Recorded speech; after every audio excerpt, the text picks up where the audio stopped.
Շնորհակալ եմ Տիկին Ավանեսյան, իսկապես երկար սպասված նախագիծ է, վերջապես քննարկում ենք եւ հույս ունեմ, որ մենք սահմանված ժամկետներում բոլոր նաեւ տեխնիկական խնդիրները կլուծենք, թեև չենք կարող ամեն ինչից, այսպես ասած, խուսափել։ 2-3 հարց ունեմ։ Առաջինը ճշտող հարց է։ Արդյոք ճիշտ ենք հասկացել, որ առաջին փուլով մենք նոր խումբ ենք ունենում քաղաքացիների, որոնք մինչ այժմ վճարել են իրենց առողջապահական ծառայությունների համար, թեև դրանցից ոմանք որոշակի արտոնություններով, բայց այնուամենայնիվ մենք նոր խումբ ունենք, դա 65 պլյուս տարիքային խումբն է, հաշմանդամություն ունեցող անձանց երրորդ խումբն է, որը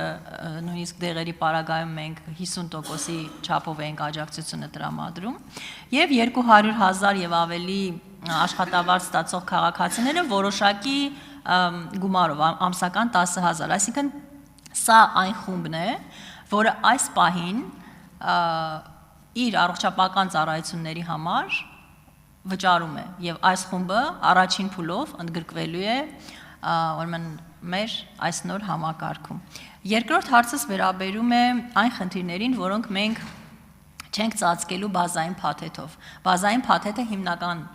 ծառայությունների մասին է, բայց արդյոք մենք չենք ունենալու օրինակ մեխանիզմներ, որոնց միջոցով ես գիտեմ, որ մենք հիմա էլ ունենք այդպիսի մեխանիզմներ, երբ առանձին դեպքերով նախարարությունը, դա կարող է լինել նաև միջազգային կազմակերպությունների հետ համատեղ կամ որևէ այլ ռեսուրսներ օգտագործելով կարող է լուծել քաղաքացու այնպիսի առողջական խնդիր, որը գուցե ոչ հաճախ հանդիպող է եւ ոչ էլ ընդգրկված է բազային փաթեթում, բայց անհրաժեշտություն ունի լուծելու էքստրա ծախսերի, էքստրա ջանքերի միջոցով։